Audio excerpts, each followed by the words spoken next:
Good morning, everybody. Happy Thursday. Can you believe we're almost at the end of another week of Baycroft TV? Time really is flying, isn't it?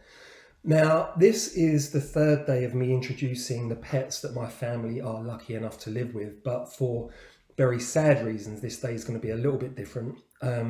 Teddy, our giant, lovely, very happy dog, sadly died last Monday, aged just 4 years old. So as you can imagine, especially those of you who have ever lost a pet, that's an important part of your family, we're a pretty heartbroken group at home right now.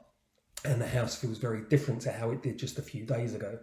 But even though he isn't with us anymore, I wanted to talk to you about Teddy. Firstly, because this is building up to a mini project, as I've mentioned a few times now. But secondly, because I want to. I feel very sad at the moment. And one way that some of us deal with sadness in losing a pet in particular is to talk about them. So I'm being a little bit selfish, but hopefully you'll understand that it's for a good reason. Now, Teddy was a Newfoundland crossed with a standard poodle, both of which are very big dogs. And this is what he looked like, pictured here with various members of my family. As you can see, he was a very big dog. He was also incredibly strong and incredibly strong smelling.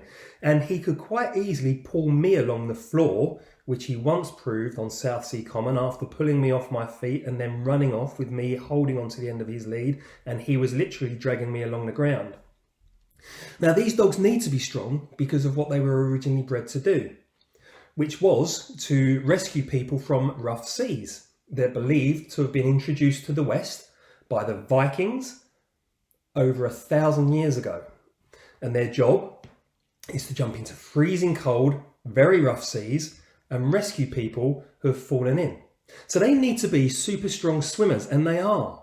They can very easily tow a man through rough seas. In fact, there was a Newfoundland that once fell off a boat off the coast of Spain and it swam 60 miles back to land. Now, 60 miles, that's the same as you swimming all the way over to the Isle of Wight, all the way back, and doing that 5 times non-stop.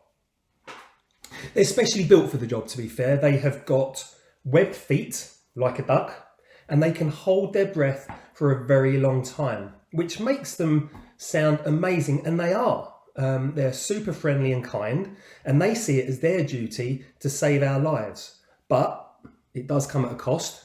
Teddy was pretty whiffy.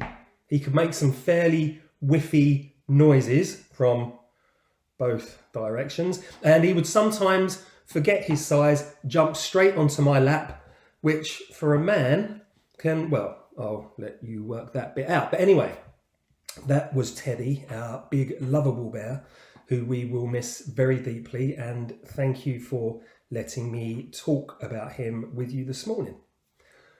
On with the day's broadcast, starting with another faculty introduction, this time from Mr West. Hello, I'm Mr West and welcome Baycroft. Today I'd like to talk to you about the Faculty of Independence. So what is the Faculty of Independence? If you do any history learning at school, you're part of the Faculty of Independence. Likewise, if you're learning about geography, you're also part of the Faculty of Independence. However, we call these subjects PEEP. That's people, events, environments and places. So you actually do your learning of history and geography together. If you're studying travel and tourism, all about holidays and journeys, you're part of the Faculty of Independence. And if you're working outside in land-based or enterprise, doing some gardening, planting, you're part of the Faculty of Independence. If you're doing hospitality and catering, you're also part of the Faculty of Independence.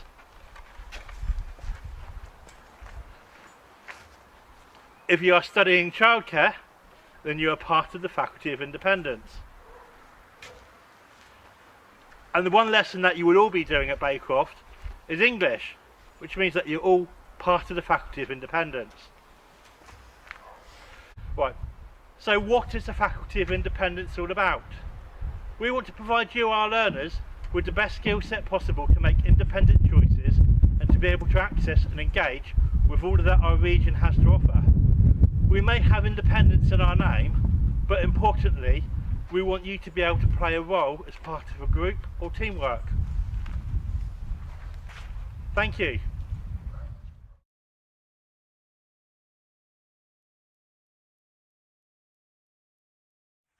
Hello everyone, good morning. Mr Reynolds here. I've been asked to do a couple of contributions for Thought of the Day, and I've been thinking about a few of those thoughts that there might be, and I've gone through some of my favourite quotes. I found a couple, but today's one is a Dr Seuss quote, and it says, "The more you read, the more you will know. The more you learn, the more places you'll go." And that really got me thinking, because I'm not really, I hate to admit it, I'm not really the world's biggest reader. I don't read enough, to be honest with you.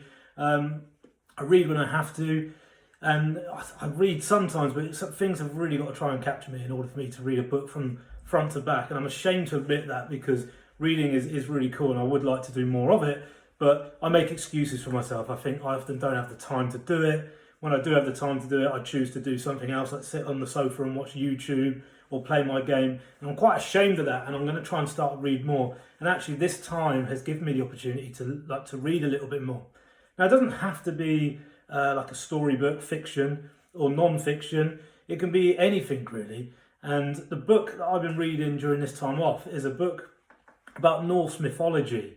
Think Viking, that kind of stuff, sort of like Viking tales. And it's broken down into loads of short little stories. And when I think back to that quote, the more you read, the more you'll know, the more you learn, the more places you go, I started thinking, what does that actually mean? Like, what places can you go? And from reading this Norse book, I've gone to places like Midgard, Asgard. So Midgard is where we are now. It's like Earth as we know it, really. And it's this book here. So I haven't actually been to those places, but in my mind, I've gone to those places. My imagination has been going wild since I've been reading those books. And I've been going to the places that the book tells me about. So even though, like I say, I've not physically been there, I feel like my mind has been there. And I feel really good about that, actually picturing what these places might look like, thinking about the people within the stories, what they might have looked like, what they might have been. And it's really kind of intrigued me to read little bits more often. So I'm still on this book. I've not finished it yet. I'm about 5 or 6 stories in, but my imagination have gone to those places. But I don't think it just means that. I mean, the more you learn through books, obviously the better you'll do in your studies and your education. That's obvious. But like I say, not all of us are readers. And I don't think you technically need to read all the time to be able to read. I know that sounds silly, that doesn't really make sense, but you could listen to audiobooks, for example, or someone could read to you. You're technically still engaging in that, and your imagination will go to those places as well. So my thought of the day there really is about that notion of, when you do read things or you hear about things, your mind can go to those places. And that's a pretty awesome concept. Not only will you go to those places in your mind, but you'll also learn these things and you'll remember them and they'll be stuck in your mind. And, you know, I mean, I don't know when I'm going to have to use my knowledge of Norse mythology, but it's a lovely hobby of mine and my imagination has really benefited from it. So my thought of the day there is to definitely read more. You will learn more. And if you don't learn more, then you never know. Your mind might take you places that you never thought you'd go before. Have a good day.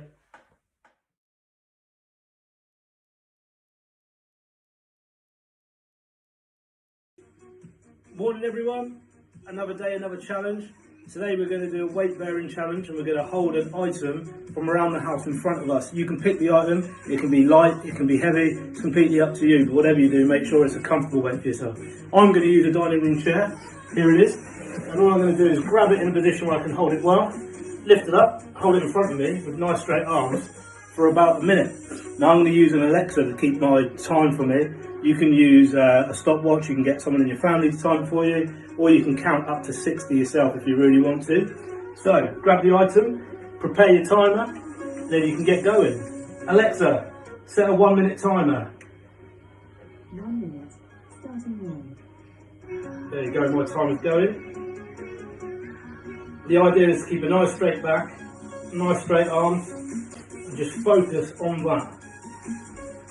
If you've got any inspirational beats in the background that might help you get through it, put them on. And you can share this and take turns with family members if you like, challenge each other. Don't worry if you can't manage a minute. Do what you can and try and beat it again tomorrow. That's all you got to do. That's the best thing about these challenges and these exercises. They're all personal and you can change it to suit yourself, and you're only trying to beat yourself. But obviously doing it with other people keeps you on to try and do better. Remember, you can use any object in the house. There we go. Alexa, stop the timer. There we go, that's it. Good luck. Let me know how you get on. And remember, if you don't make a minute today, don't worry about that. Do what you can, beat it tomorrow. Good luck.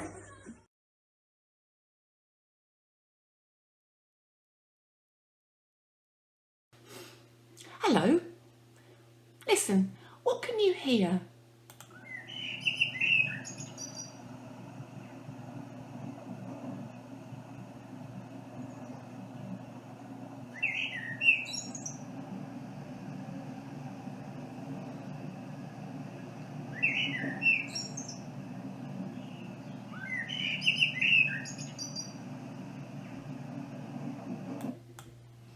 Have you noticed how quiet it is now outside? No traffic, really? Not very many aeroplanes. It's just really quiet, and you can really hear the birdsong. And this reminds me of a poet who lived, born about 250 years ago. It's a long time, isn't it? His name was William Wordsworth, and he wrote a lot of poems about nature and surrounding areas, and he would have loved this quiet time. Anyway, he was out walking one day and he came across this massive field of daffodils, and he was completely blown away by it. And it was an image, a picture in his head that never left him. So he wrote a poem about it. And I don't know, some people don't like poems, but really they're just telling a story, or they're telling us what a writer thinks about something, or what they feel about something. So have a listen to this poem, see if you like it. I wandered lonely as a cloud that floats on high o'er vales and hills, when all at once I saw a crowd, a host of golden daffodils, beside the lake beneath the trees, fluttering and dancing in the breeze. Continuous as the stars that shine and twinkle on the Milky Way, they stretched in never-ending line along the margin of a bay. 10,000 saw I at a glance, tossing their heads in sprightly dance. The waves beside them danced, but they outdid the sparkling waves in glee. A poet could not but be gay in such a jocund company. I gazed and gazed, but little thought what wealth the show to me had brought. For oft, when on my couch I lie in vacant or in pensive mood, they flash upon that inward eye which is the bliss of solitude, and then my heart with pleasure fills and dances with the daffodils.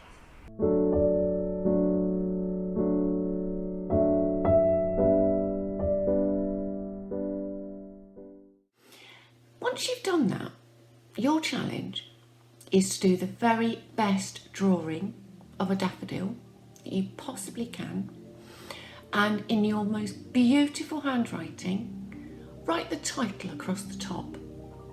Don't forget, submit it into home learning, and then we can have a look at it. Once you've done that, nip outside. Have a listen. Can you hear that blackbird singing? Take care.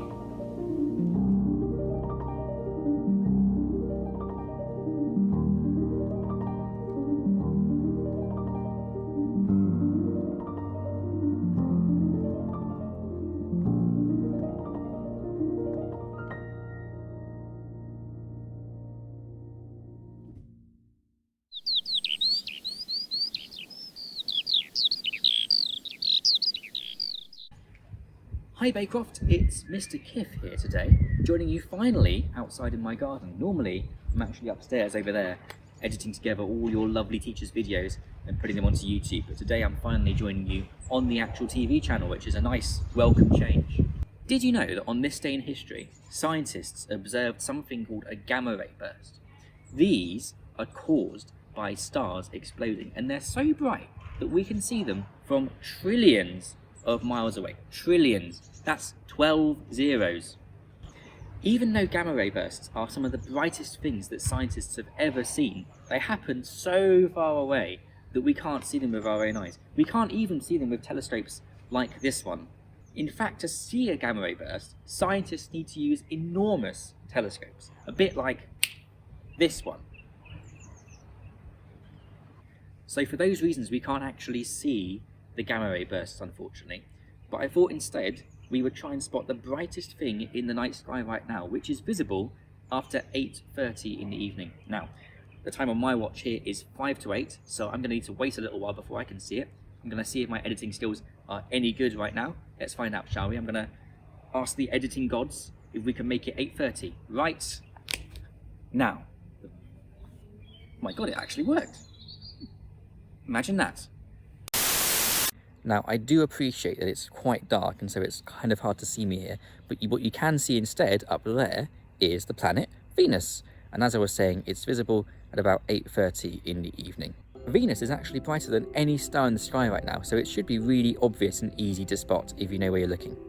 My challenge for you today is to try and spot Venus from your own home, okay? And then when you've done that, if you manage to do it, I'd like you to try and take a photo of it and send it into the home learning email address, which will be in the video description. And then once you've taken your photo, or if you just don't have access to a camera and you couldn't take one, I'd like you to go on Google and find one fact about the planet Venus, okay? There's a lot to discover about it. It is one of our closest neighbours in the solar system after all, so I'm hoping that you'll be able to find at least one good fact and send it into the home learning email address. So that's it from me for now. I'll be joining you again next week to talk about some satellites that will be flying over. Very exciting indeed. But until then, I'll be in the editing suite putting together all the videos of those lovely teachers that you love to see every day on Baycroft TV. Until then, stay safe guys. Have a nice one.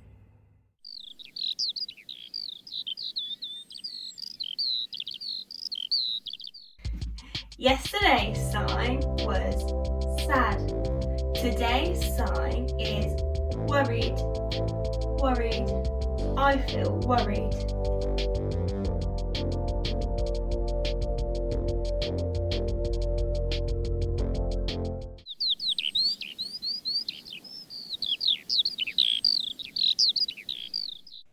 Hello once again, everyone. Hope you've enjoyed today's broadcast. Just me looking to sign off. I started today on a very sad note for me, but we're not going to finish on a sad note. We want to have a lovely day, so let's please make sure that we do that. We'll be back tomorrow morning at 10 o'clock and I'll be showing you the last of the pets that I'm going to introduce you to. Some people save the best till last. I've definitely saved the worst till last. So make sure you tune in and find out what that is tomorrow morning. In the meantime, please have a fantastic day out there. Look after each other. Be kind to your parents and carers. And we'll speak again tomorrow morning. Okay, have a great Thursday, everyone. See you soon.